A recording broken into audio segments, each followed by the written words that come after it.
Hey, I have a couple of comic reviews, and that's all there is to it. I have 2 comics to review right now. There'll be more coming up later in the week. Number 1 is Batwoman Detective Comics 861, right here. It's written, as usual, by Greg Rucka. And Williams, unfortunately, is not taking part in this story arc so far, so he's being filled in by Jock. Yes, just Jock. And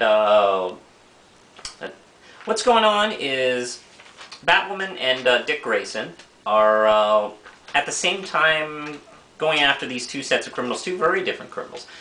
Dick Grayson is going after the usual batch of, let's see, criminals here, and she is hitting a serial killer who has been kidnapping college girls and taking pieces of their faces for some fiendish project that he's putting together, and the papers are calling him Cutter.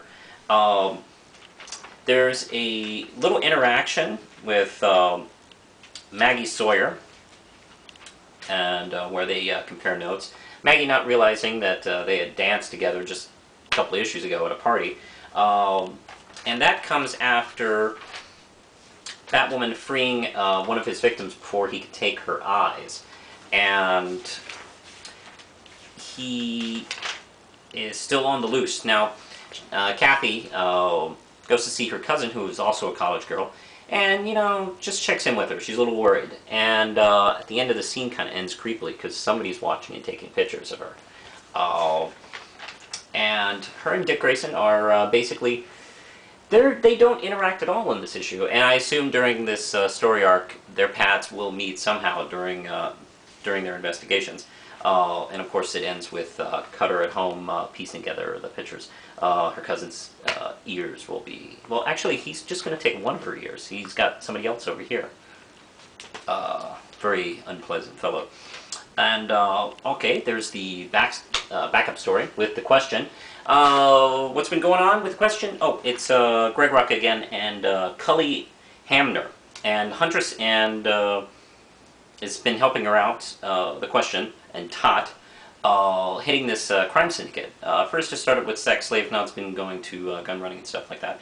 And they hit them really bad, and then they go home to regroup, and they were followed by an assassin, paid by the same guys they're trying to take down. Fight ensues, and Question and Huntress come up with an interesting way of foiling him, which Tot does not really approve very much of. Pretty good. I also like Cully Hamner's artwork a lot. If they do this as a regular series, I'd be totally on board with him doing it. Not too bad overall. This issue is definitely missing the work of Williams, and I hope he comes back soon. But Jock isn't bad, but, you know, it's not Williams, let's face it. 4 round chips. Okay, now more Question, actually. This Blackest Night thing is so crazy. They're not just resurrecting heroes and villains, they're also resurrecting comics. Now, actually, I think it's not a bad idea. I mean, usually there's like these throw-in issues that sort of relate and sort of fill in some backstory, blah, blah, blah, blah, blah, of the crossover. Actually, the way they've done this has been a little bit interesting, where they're resurrecting comic titles, where I think the last issue of the old Question series was 36, here's 37.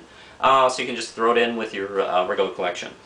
What I thought was interesting was, it's not just, I knew Greg Rucka would be writing it, but I didn't know he would be writing it with Denny O'Neil and Denny's Cowan, who are the old team on the Question book, as well as Bill Sienkiewicz.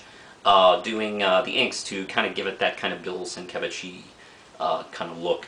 And essentially, Tot and Renee are staying home at the lighthouse while all this crazy Blackest Night shit's going on. They're following it, I guess, online or something like that. And during this rainstorm, Lady Shiva pays them a visit, and she wants to try out this new Question in a fight, see how good she is. Now, you're probably familiar with Lady Shiva and her appearances in Batman, and she's also the mother of Cassandra Cain. But she also had a great deal to do with the Question book. She retrained Vic Sage as a fighter and made him a leaner, meaner kind of crime fighter. So she goes and kicks the shit out of Renee for a couple pages, and then the Blackest Night question shows up. And, oh, actually, let's see. I think this is probably my favorite couple pages in here. I think that's really beautiful work there. You know, it's too bad that the old series didn't have this kind of new color printing kind of setup that we do in the modern age. I think the old question book would look a lot like this, actually. I think it's really pretty. But anyway, Blackest Night question shows up, and they fight. And Tot and Renee, actually, it's Lady Shiva comes to this conclusion where, you know, they discovered that the weakness of these guys is that if you show no emotion, then they can't suddenly see you. And they're very confused, and they usually go away. Not the best weakness I could think of for zombie, alien, evil, resurrected hero villains, but, you know, I guess, you know, what are you going to do? I have mixed feelings about this. I enjoyed it, but it's pointless. So, if you're loving the Blackest Night series, and you think, oh no, I gotta get this too, well, you don't. You can live and never read this book and you'll be fine. But if you're a question fan, it's worth picking up. At least give it a look-see. And I'd say 4 RAM chips. So push the button, Lindsay.